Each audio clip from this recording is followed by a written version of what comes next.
Hello, good morning, good evening, good afternoon, wherever you're joining us from. My name's Adam Cheatham. I'm the Confluential CEO. And today we're here to talk a little bit about our philosophies as an organization. You may be used to seeing Kyler with us today, but she's unable to join. Um, so you get me, which is fine. We'll do just fine. Um, Given that I'd like to share a little with you about where we come from, what our background is, and who we are, not just as a company, but as people, because that's important. Would love to hear where you're joining us from. So go ahead and put that in the chat, and as questions come up along the way, I would love to hear what you think, what you had to say, what types of challenges you see with your organization. So we'll go ahead and we'll kick this off along the way. We'll talk a little bit about why we're called the Confluential, where we take our name from. We'll talk a little bit about some of our unique tools that are proprietary to us and how it is we've helped some of our clients on some of our projects. So we'll go ahead and jump in, and I have a presentation that I will share with you so that we can get into the conversation. So let me put this in the sharing mode, and we'll get going. Always appreciate the audience that we get and the questions that come in, and we'll monitor those along the way. So as you find yourself with questions, feel free to ask, and we are ready to go. So, like I said, today we're going to talk about Confluential and some of the terminology and the methodology philosophy that we have and use on behalf of our clients to help them with their projects. You'll notice some of the words that we've come up with that are intended to convey the idea that your business is an ecosystem and your technical and business environments work together in intersections that are important to study. And just like any ecosystem, the key isn't just to be sustained, it's to thrive. Everybody wants to thrive. And so we like and have copyrighted, trademarked this word thrivability because we think that that is a good term for measuring how a business ecosystem is thriving. We'll talk a little bit about that along the way. So, as we start talking a little bit about us, rivers and bridges and all those types of analogies within the ecosystem and how technology interacts with it are really important to us. We think of our name as indicative of how rivers confluence and where the confluence in rivers brings resources together at an intersection. We're headquartered in a city called Grand Junction in Colorado. And the Grand Junction is actually named after the confluence of the Gunnison River and the Colorado River, where we take the analogy that a city was founded there based on all of the resources that come together. That same type of confluence is a place in your business where resources come together, and understanding how we check those resources and how we use those resources at those confluences is really where value comes from. You can operate your business in silos and in um, individual spaces and focus on single work streams, and you may get value from that. But when we really start to take a perspective of creating a thriving organization on an ecosystem that supports that, it's really those confluences that come together and add value that compounds as opposed to just as net add on the whole. On the flip side, with today's business environments, going with the flow is part of the challenge as well. So when we start thinking about organizations that become ingrained in their habits, just kind of letting the water carve its own path into the rock, if you will, this creates a series of challenges in businesses that become difficult to buck as far as status quo trends are, right? So with teams that cling to lessons that we learned long ago and we fail to adapt to the evolutionary nature of change.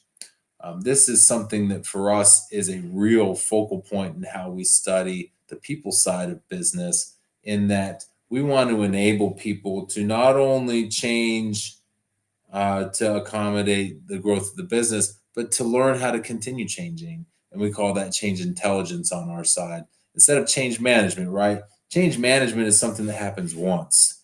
In theory, right? Everybody creates a change management program at the beginning and then they implement it throughout. It never adapts. We want teams that can do that. And so that change intelligence is really, really critical to how we think of things. I also like to think of the river analogy in a number of ways, from a perspective of how rivers carve pathways into rocks that become the only way of doing things. It's just that way because it's always been that way. I've talked to many, many clients who have had challenges with, well, that's just the way we do things. That path of least resistance that becomes that downhill trajectory really creates problems.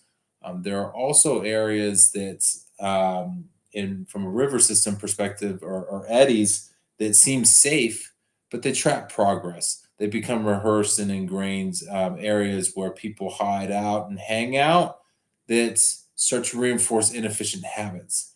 You're not really getting into the flow and maximizing all of these values that you can get from the intersection of people, process, technology, and strategy if you are sitting in an eddy where all of the dead stuff starts to accumulate. So we want to avoid that in business. And what we're trying to do with the way that we approach projects is drive thrivability through the organization by adapting to these confluences and maximizing that value add and allowing it to compound. All of those types of accelerators that come from combining this conversation into a holistic approach that leverages change intelligence in a way that keeps you adapting, so that as you grow through this, as your business changes, you don't become stuck in the same circular habits again. Now that we changed once, this becomes the carved in rock path that we don't really want to become a problem again. So, what we do is we start by thinking about how we push strategy through people, process, and technology, right? So, our focus on the convergence of each of these streams and how they're woven together is really the focus of all of our projects. All of these great words: agility, greater fulfillment, learning capacity, operational execution, optimization. These are all key buzzwords that, at the end of the day, for us are important, but they're not quite as important as increased profitability, increased engagement, and reduced risk. That's really what the focus should come into as it pertains to how you leverage technology in a way that augments people, process, and strategy, so that you can then grow this and thrive within this ecosystem that we're building. So, as we're going through this, I'll pause for a moment and answer a couple of questions here. And we have the idea that, what do you think separates this philosophy from others? I like this question very much because it gets at why we think about this way. For us, we've seen so many organizations focus on one thing. My change management program is the problem. My technology is the problem. I have a strategy that says I'm going to implement AI. That's not a strategy, it's an objective, right? So, this singular siloed way of thought is really pervasive across a lot of organizations, as well as a lot of consulting firms, frankly, where they focus on one thing. For us, it's about a holistic and strategic approach to considering your business an ecosystem, the same way the world is an ecosystem. You know, there are things that we do in business that can interject one key variable that is designed to impact these areas and in a very purposeful and intentional way. And that for us is a key component of it that separates our philosophy from many others, and that draw to the whole ecosystem and how things that may seem disconnected really aren't so much. One of the analogies that I really love and we talk about a lot is the reintroduction of wolves to the Yellowstone Park ecosystem and all of the incredible impacts that that introduction has had. You put a hand on a scale by eliminating wolves in a way that seems smart, right? They're dangerous, they're predatory animals, and they cause a lot of fear. That fear caused them to be eliminated from that ecosystem, and as they were reintroduced, it's become wildly apparent that they are what's known as a keystone species that allows that ecosystem to thrive. The Yellowstone ecosystem has grown into a much more diverse ecosystem, from everything from the deer and elk populations are more healthy. The grizzly bear population is more healthy and thriving as well. You have populations of coyotes that are now in check as opposed to becoming more nuisance oriented. You have an impact to stream beds in that different foliage is growing now that beavers are allowed to thrive as well. And it creates this compounding effect that shows how all of these things are interconnected. For me, my favorite part of it, being a fly fisherman, is that even the trout population is thriving because the wolves have created a scenario where the elk are and deer are acting differently. They are no longer just eating everything in sight. They're staying in more wooded areas where they're more protected, allowing for a more willow based environment that thrives along stream beds, that reinforces the integrity of the actual embankments of the stream, which creates more structure for the fish to hide. And that gives them more space to grow and get fat and get huge. And I like that. I like big trout. So that's just something that for me is a great way of showing how this ecosystem approach can be so powerful in nature. And we really like how we can apply that to business, because there are things that you can take away and cause catastrophic problems for. And on the flip side, there are ways that you can approach the way that these things weave together, and to emphasize the value on the whole. Another great question: how did your philosophy of bringing people, process, strategy, and technology together take shape? I've always made a career out of the study of technology, and IT in general, and have approached that from a business perspective. IT has the purpose of serving the business and giving it the tools that it needs. And so that relationship between the business and technology is something that's always been at the core of my career.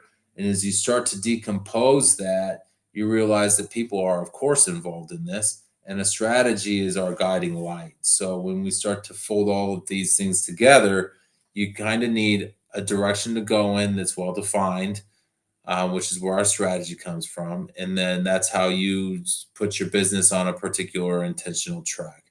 The second part is woven up into how people are really what run a business, right? Your processes don't run your business, your people run your processes. So people run your business, and they will always be a key component of that. As they run your business, they're going to facilitate processes that are designed to create revenue, minimize costs, reduce risk, those types of things.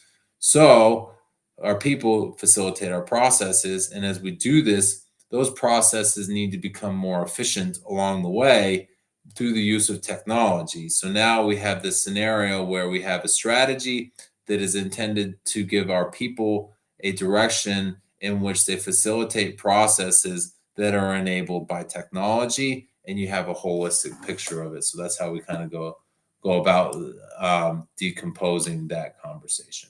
But as we move along on the presentation, I'll continue to bring in questions on the way. I wanted to answer a couple of those and as we start to think about case studies, give you guys some thoughts and some background on projects that we've done that really represent our results oriented focus on bringing together people, process, technology on the pathway of a given strategy. So the first case study that I wanted to offer you guys is one on an organization that we worked with and are still working with, that was utilizing agile methodologies to deploy an ERP. They had an aging ERP that served the business's purposes quite well, but became rigid. Can't modify it, can't gain things from new functionality from it. So they wanted to replace it. Part of the problem that they created for themselves was that they decided upon a self-implementation path that was really masking a lot of the challenges that they had with their software and their system integrator. What that ended up causing was it caused the business to lose a bit of faith and engagement, not really fully bought into the agile approach. The agile approach kind of became the scapegoat for where the challenges were coming. And it started to develop this reputation as an IT-driven initiative that the business didn't want. And as I dug into that, that's those of you who know me well know that that for me is a trigger, right? An IT-driven initiative that the business doesn't want or see value in is a real red flag. That indicates a challenge in the relationship between the business and IT, and it's a reverse of the way that relationship ought to be, right? In the vast majority of circumstances, IT should not be telling the business what it's going to get. It should be asking the business what it needs and serving to support that function, right? That's really where that comes from. And what I found when we facilitated this project was that part of the challenge was that the steering committee's visibility of the project as well and engagement in it was lacking and had kind of waned off. So that connection to the strategic vision that brought the business value statement into it had started to really fade for the project team. And so what we did was we refocused this program on the business, their requirements, and achieving velocity of delivery. And the key with that velocity side of it was to be able to show the business, especially in an agile development methodology, that they're adding value, right? If the business doesn't see why we're doing this, realigning towards that purpose is useful, which is one of the things that we did. But if we continue to not see that value come up, the agile methodology becomes the problem again. And so we wanted to start saying, we are going to deliver this value and we're going to do it incrementally and then prove it, right? Here's MVP 1, MVP 2, and establishing that setup. Through this, we also focus on rehabilitating that relationship between the business and IT by refocusing on that service of requirements. What does the business need? And this is really at the core of agile methodology as well.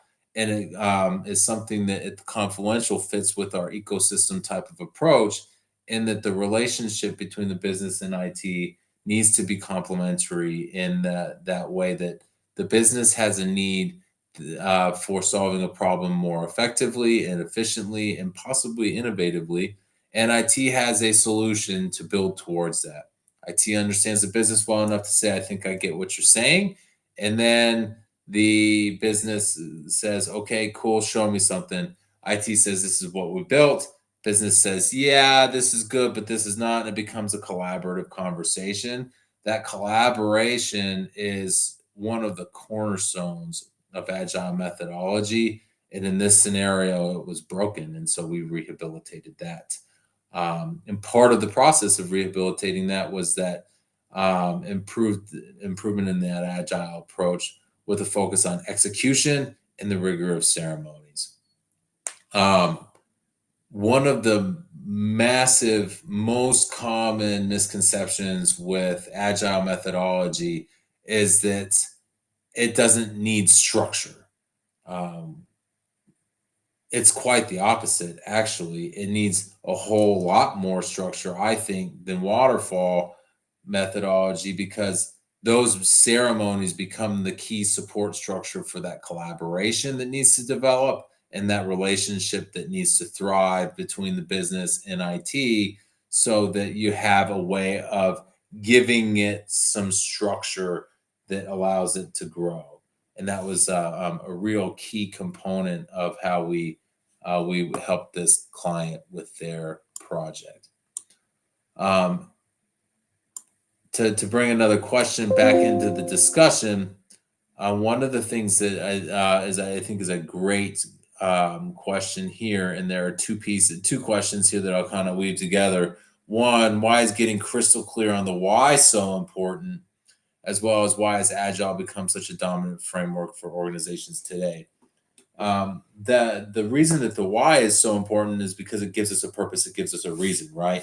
Nobody wants to spend money on something in business without knowing why, right? So getting crystal clear on that is important, but at the same time, that's also a reason why the agile methodology is becoming so dominant in the IT space, because that why isn't always so crystal clear, because sometimes you ask for something and when you see it the way you thought you see it exactly how you thought you were going to see it, and then realize upon seeing it, oh, that was probably one of the stupidest thoughts I ever had.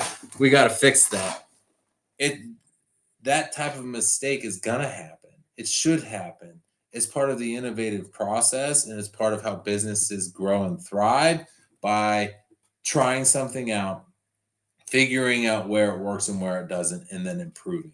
So that getting crystal clear on why is important, because we need some guidance, but the agile methodology allows us to seek greater understanding so that that why can become more clear through collaborative conversation. So that was a really fun project for us at the Confluential to study that impact in that kind of deconstructed environment that the agile framework was living in, and reconstructing it in an environment that allowed it to thrive. Another piece of this project from a change intelligence perspective was, again, starting to understand where the business and IT were on their different paths for understanding agile. There would be times where the business got it better and the IT was kind of devolving into a, right, but that's just mini waterfalls. That's a bad way of putting things. It's not about what the words are. It's about, are they achieving a positive impact? Mini waterfalls, whatever, call it whatever you want. Does it work? Does it fit within our flavor of agile? And that change intelligence concept allows us to build an agile environment that becomes catered to the actual needs of a particular organization, as opposed to what it is somebody else is doing. And we never really want to base anything we do in business on what somebody else is doing. That's a real fast track for being in a follower's position, and followers get left behind. So as we move on in our case studies, the next one that I wanted to show you guys is one where we had an organization with complex manufacturing need requirements. And again, common thread here, aging technology, right? Their challenge was more so that they had a problem where their ERP was at risk of catastrophic failure. And they were concerned that if it did fail catastrophically, they may never be able to bring it back up. And in doing it, if that were to happen, they would lose all visibility of their shop floor. They wouldn't know which work order was for who, what was supposed to happen to it next. They had no visibility into their bombs and routings, anything like that. It would all be lost. They were wildly concerned about this. And for me, it was less about whether or not that was true and whether or not they were acting like they believed it. And they really didn't demonstrate that they were, because their while their operations was more the real catalyst for why we need to do this, there were a couple of problems that they had along the way, which caused them to take a different type of approach than we ended up reorienting towards. So one of them was, we've heard this story. We've been hearing that the system's going to fail and we'll never be able to support it again for years. We've been hearing this for years. I think that was a bit of a misinterpretation on the business side of things, in that, yeah, at some point several years ago, somebody did say, our ERP vendor is no longer going to support this environment. And so we are going to lose support from our vendor and we need to migrate. And that isn't what happened.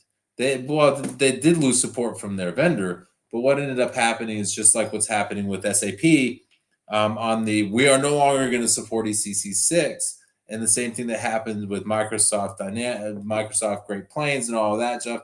All of the systems that are no longer maintained by the vendor that created them. AS400 is probably the best example, maybe second to the SAP, mostly because the SAP inflicted this problem upon the marketplace. But what happens in this scenario is a third-party market crops up for supporting these legacy systems, and they got onto one of those, and now they're supporting this system through a third party. And so for them, that was a cry wolf type of moment, where we've heard this story before and we didn't have to change our ERP. We just ended up finding another company to support it. We'll do that again and again and again and again. So that kind of led them to take this scenario less seriously. The other thing that we saw in this that was not indicative of acting the way that they said they should was that they wanted to start with sales and then move to finance and then tackle the operations environment. And as we started to dig through this, that led them to underscope the operations side of the conversation, underscope the operational need in ERP, choose the wrong software, and then implement it badly, all while not mitigating that risk of catastrophic failure because they put the operations side of it off for years. So for one of the key moments in that project was, we asked them, if the system goes down today, what will sales do? I said, well, we'll create. We've got all of our pre-existing quotes and contracts and everything in our document management system that is SharePoint, so that will remain, and we'll be able to create quotes and orders between a combination of Word, Excel, and we'll be all right. It won't be fun. We'll do a lot of math on the side and all of that stuff with our old school calculators, but we'll get there. And then yes, okay, good. What about finance? Well, this company had this client was a subsidiary of a parent company, and their answer to that question was, well, we'll just put as much as we can into the parent company's finance system, which won't take all that long. We're kind of doing that anyway, which was a surprise to the department that was running this project. And then they would do the rest in Excel. How long would you be down? Maybe a week.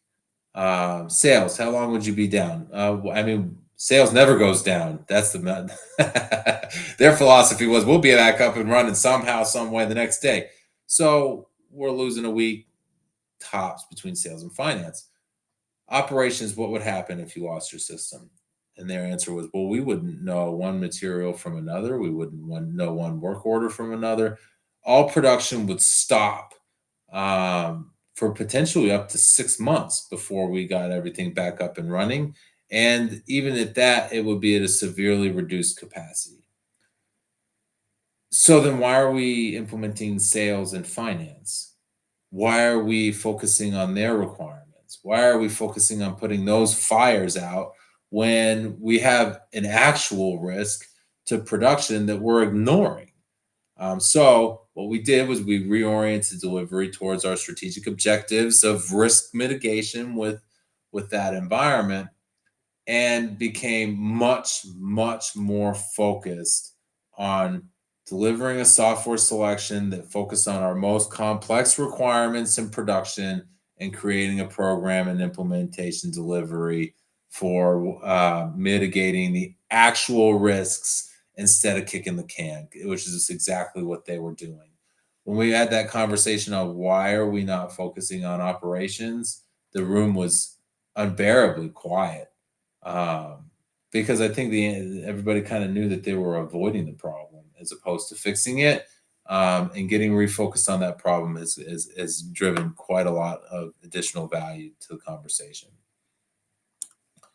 To come back to the questions as we're going, how can organizations balance experimentation with structure in order to adapt effectively? As well as, do you think organizations in general overestimate or underestimate their need for technology? And I think that these two questions, again, kind of go hand in hand, in that you want to, in theory, experiment, quote unquote, as little as possible, especially in the scenario that we're talking about right now from a risk mitigation perspective. Experimentation leads towards risk, and when our purpose is to mitigate risk of failure, there's a bit of a counterproductive thought in that. But as we start talking about overestimating and underestimating our need for technology, I think there's a complacency in this, where you start to say, well, the technology will always be there.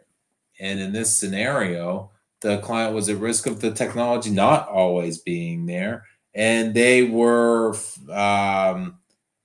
not acting like that. They were saying it out loud, but not acting like that. So I basically, facilitated conversation with them, and as we worked with this client, we talked to them about which is it. I this is up to you, right? You get to decide what your imperative is, but you can't say our most important burning problem, the biggest tire fire in our face is operations, and we're going to ignore it. We're going to let it burn, right? You can't do that. It's either a problem and you act like it, or it's not and you let it go. Those lead to two totally different paths.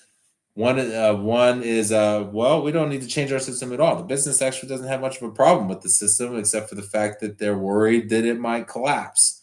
If we simply say, you know what, we're not as worried about that as we say we are, then we're done here. But if you are, let's act like it, and let's prioritize it, and let's make it the centerpiece of the conversation. As we move on in our case studies, the next was this was one of my favorite projects. I really enjoyed doing this project, and the client in this case was an organization that was seeking AI enablement, which so many organizations are, right? What I really liked about this client is they realized that what they were asking for doesn't exist. It's not something that's been built. We are going to build it. But their purpose was to understand that they have key processes in manufacturing that involve significant human interaction, and that there were opportunities not only for improvements in quality and efficiency and value, but also improvements in safety. So what we did with them to understand that was go through that process of understanding where can we eliminate human interaction and where can we not, right? At some point, you don't want to hand the keys of your organization over to AI and just say it's going to handle that problem. We've all read case studies about how big of a disaster that is. We want to understand that AI automation can provide a significant opportunity, but this is innovation, right? We talked about that lots of times. We're innovating here, which means that we're building something that is unique to us and never been done. The other part of this was really in that we had a more traditional manufacturing environment, which had two challenges. One of them is the equipment was not wildly up to date and modern, which is fine. There's nothing wrong with that. It works, right? But also that the existing environment is busy with lots of different variables, potential hazards that we needed to be able to identify and avoid. So what we did is we designed an AI program that was centered on both safety and value. Um, for the Confluencial, human interaction is important, but eliminating human interaction where we can either reduce or create safety concerns, right? If we take human interaction away in the wrong spots, we can create problems. So we want to be targeted in it and eliminating things like redundant efforts and error issues, while also providing a scenario where sometimes a human set of eyes should be accountable, and that's okay too. We also had some challenges with the overall environment itself, on how do we create a scenario where we see a whole twin of the entire environment in a digital fashion, a digital twin of the environment. And we created multi-factor environment, with lots of different sensors and traceability so that we have redundancies in vision. That way, if there was a dead spot from one camera or one sensor, there was something else that was compensating for that. So we did create that, and then we focused a bit on the creation of automation with human override capabilities, because it is important to be able to say, this is a problem and this is not, especially when you start talking about automated intervention, right? One of the challenges that we really focused on as well was false stops, right? Last thing we want to do is identify something, quote unquote, that stops everything. And now we have a stop. We need to resolve that problem because the system won't let us go anymore. And that adds time to the production cycle, that creates more inefficiencies, and lowers our effectiveness, by introducing this system. And then we also lose mind share with it as well, right? So as we're trying to kind of weave this technology side into our strategic, our people, and our process goals, we focused a lot on making sure that we didn't create those unintended consequences and work stoppages that would ultimately kill the program in our eyes. As we return to the questions on this, what does safety and value look like in a project like this? And what's the biggest difference when implementing AI into an organization? For this particular program, the biggest difference really was having a good set of expectations on what we wanted from AI and not allowing that to get fixated on shiny things. Our goal, and we drifted from this and then refocused on it. We drifted and refocused many, many times. But the goal behind all of this was to not sacrifice safety for the name of invention. And that became something that we returned to time and time again. All right, are we losing our focus on safety? And we made sure that we never did. And that was really key and critical, especially many of you have been in these manufacturing environments where one small mistake, man, it can cost lives. And we looked at a number of different videos of safety issues on the shop floor to understand what some of the problem areas could be, so that we made sure that we didn't make that mistake by over automating in the name of invention, while then diminishing the safety of the environment. So that was really key and important to us. And that difference when we talk about implementing AI into an organization, doing that effectively and doing that for the sake of doing it, is the purpose, the intent. And that is really key to the overall value that we added here. The last case study that I want to offer for you guys today is an organization that is implementing a quality system for the improvement of their corrective and preventive action traceability, as well as supplier quality, right? How do we make sure we get the greatest quality of goods and then provide with our processes the greatest quality to our customers? And so we are working with them on this right now, actually. And we're finding that they have multiple systems interactions and integrations that are required to get the right data in the right place at the right time. The problem that we face is that there are some significant constraints on major systems that are sources of data. So we are trying to balance the operate in a bubble while not operating in a bubble, right? Where can we get these things together? How can we get these multiple teams that are involved beyond the quality and sourcing teams together in a way that creates value in this corrective and preventative action program? They had a high volume of data that has been complicating the conversation, and their vendor is not entirely clear on what they're able to provide and how. So that's kind of been complicating the conversation. What we've been focused on in helping not only advise on that this is what you should expect from your teams, your data, and your vendor, is we've created a strategic architecture roadmap that allows us to see this in phases, right? The projects are always going to be deployed in phases. That's why there's always the mythical phase two that in many ERP programs, for example, never exists. It just becomes the bucket for all the things that we don't want to do. But we have the idea here where we do need to deploy this in stages. It's been appropriately staged out as a holistic scope.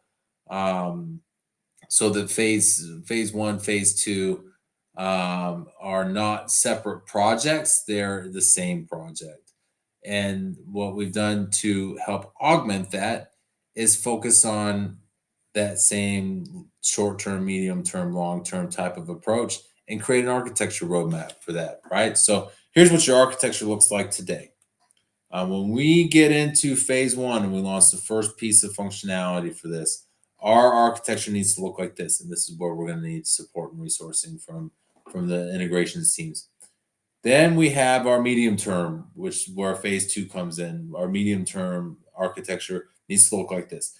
You need to start planning now for these teams to be involved in your architecture conversation, your integrations conversations, so that you are in line for their capacity when it becomes available, right? We do, if we're going to accomplish the scope that we set out, we can do these things short term, right away, with the capacity that we have.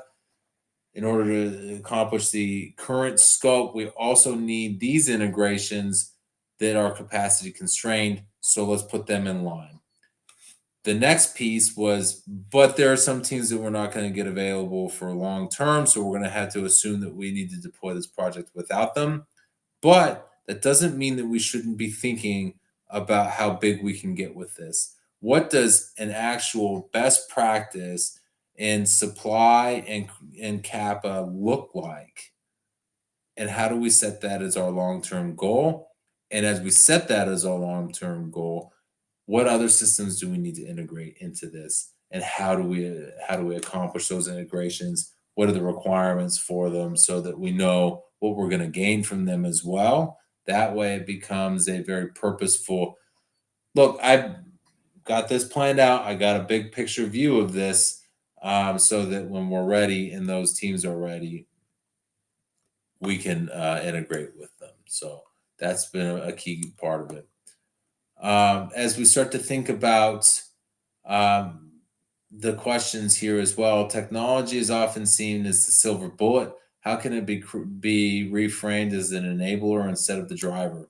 And this is a great project to use as a case study for that, because the technology isn't the answer, and it isn't something that gets framed from a perspective of here is what you're going to do. Here is the technology that is going to solve all of these problems. In this project, we have a clear view of what our challenges and what our opportunities and what our requirements are. And then we created a clear view of how technology is going to help and how it's not, and where our problems are going to run into. In this, there are some technology constraints that help us see that a little bit more clearly on where do we run into walls. But the idea that we are starting to pull this into a conversation of an enabler sets us up to be talking about it in a way that says, with technology in phase one, we're going to enable this. With technology in phase two, we're going to enable this. And as we start to seek further technology advancements, these are the enablements that come from this, so that the technology isn't at the forefront. It's the improvements that are at the forefront. As we start thinking about mapping short-term, medium-term, and long-term goals up front, revisiting them does become important. So I like this question from Avery: if short, medium, and long-term goals are mapped up front, how often do we revisit them to test whether they're still aligned with a market reality? At the very least, we want to revisit them from phase to phase, right? Once we're done with short term and we're gearing up for the next phase, let's look at our next stage and let's make sure that our roadmap is still good. What you really want to think about is that short term, medium term, long term becomes a conversation. It's just like driving, right? You're constantly monitoring the road in front of you and the sides of the roads if you live in Colorado like us for animals. Uh, but you're constantly monitoring what's here in front of you along the way. And you also have an eye on the road farther out, right? Where's the highway turn? Where's my next exit? What street lights am I coming up on so I can effectively plan? That light's turning yellow, amber, whatever you want to call it, wherever you're from. And so I need to slow down and be prepared to stop for that.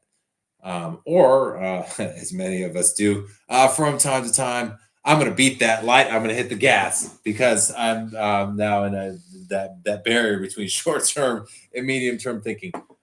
But as we think about this, as the short term becomes behind us, the next things in front of us change, right? So we want to always be monitoring that and seeing where we're at. Medium term is next.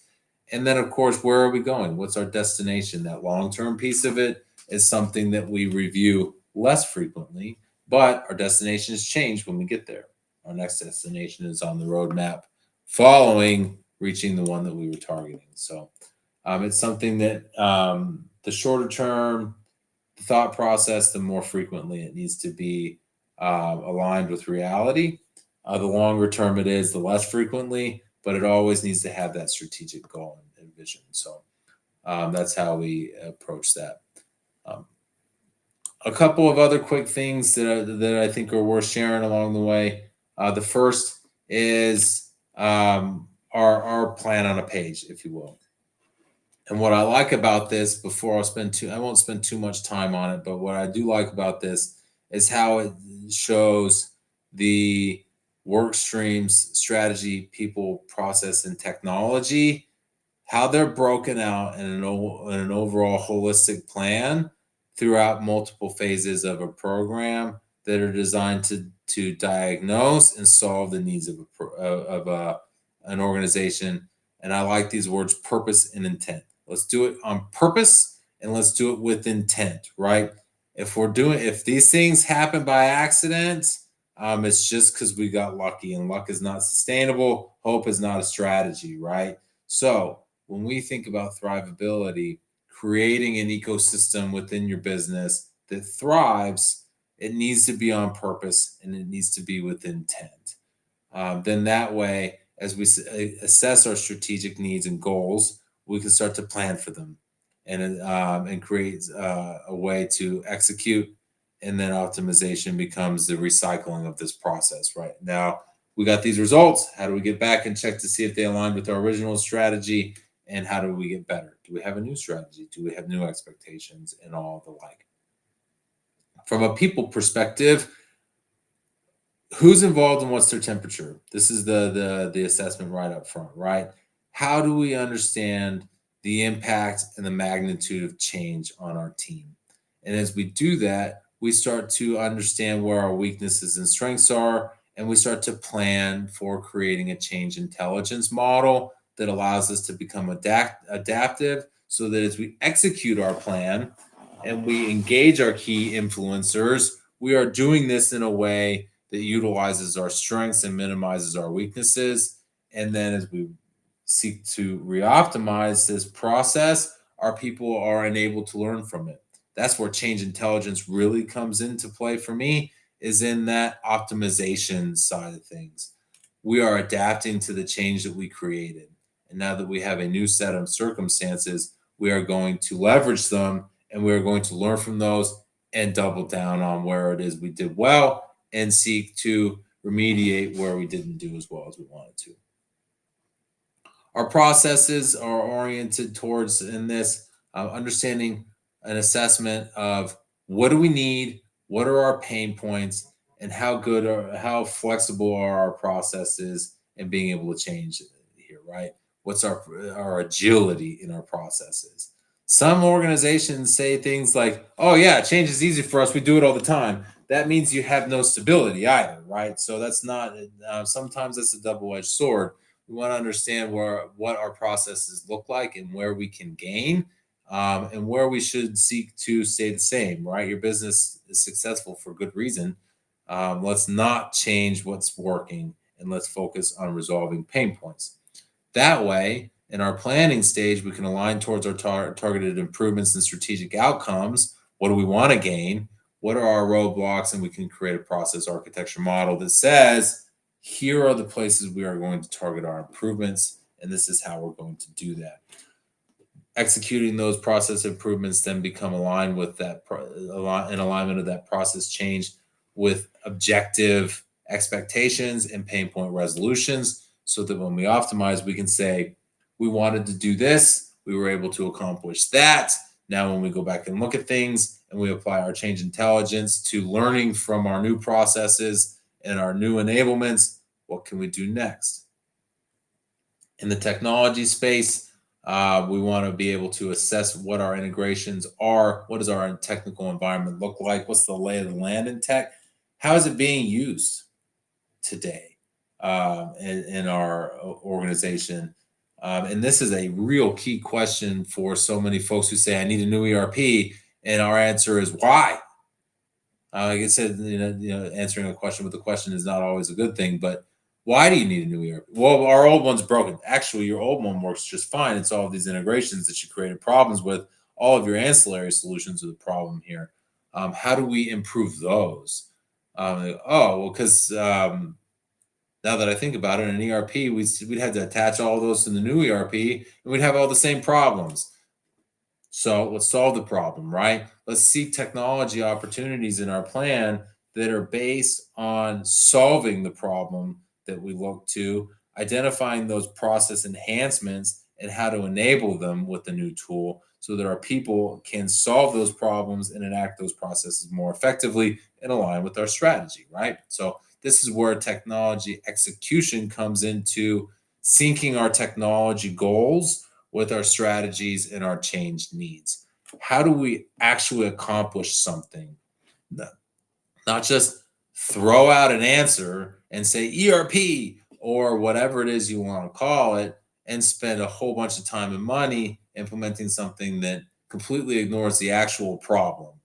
And that's something that is a pretty common mistake. But as we start to do this, technology is always going to continue to grow and evolve. So should your use of it. So the optimization cycle fits there as well. So all of these things come together and are dependent on one another.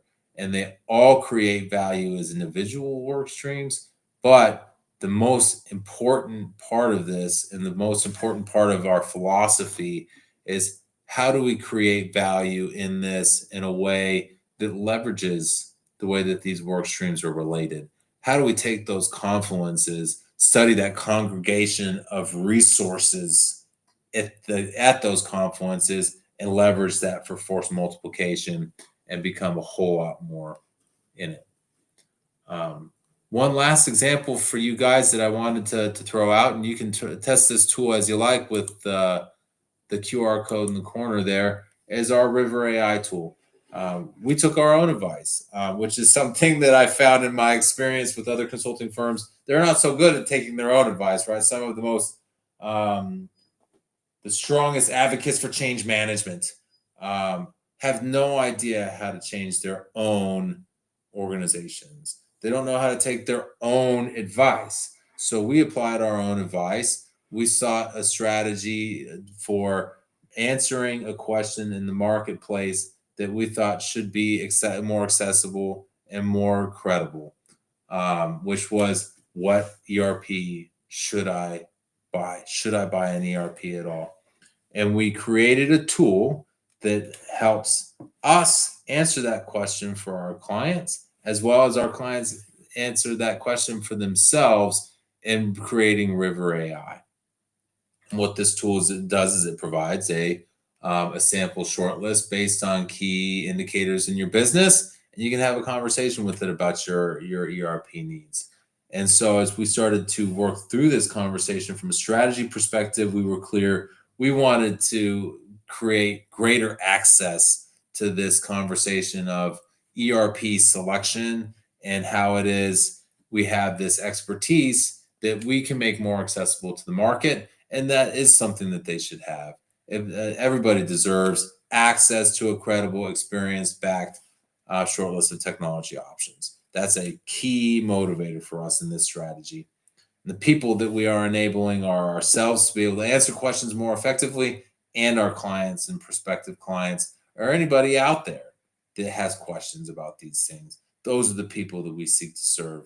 And so what we did was we took a process that takes weeks and decomposed it to the most critical components, and then created an AI agent that facilitates that process in seconds and provides that short list so that we can add that value to the marketplace. And that was our technical enablement. For us, we want people to know where ERP is the best fit for their core requirements. What requirements might be unique to their organization that would impact their selection? The vast majority of your requirements are going to fit any ERP out of the box, and that's just fine. What are the ones that matter, and how do we identify those more quickly? And am I going to even get those in a new ERP? Sometimes the areas I should focus on are improving my own existing systems, because you're getting an ERP that does a lot of things if you buy a new one, but it's not going to do everything. Or you may have an environment that solves the more specific things and puts you in a position where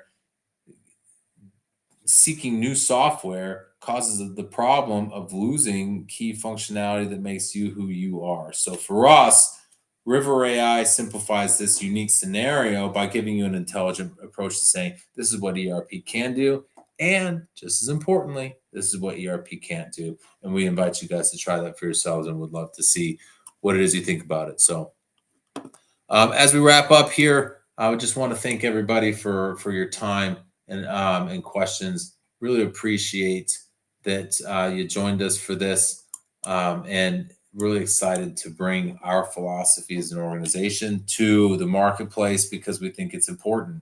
Your business is an ecosystem.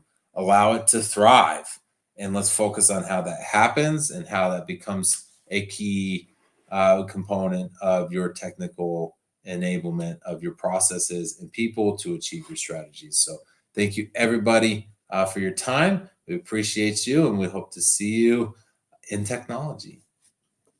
Thanks.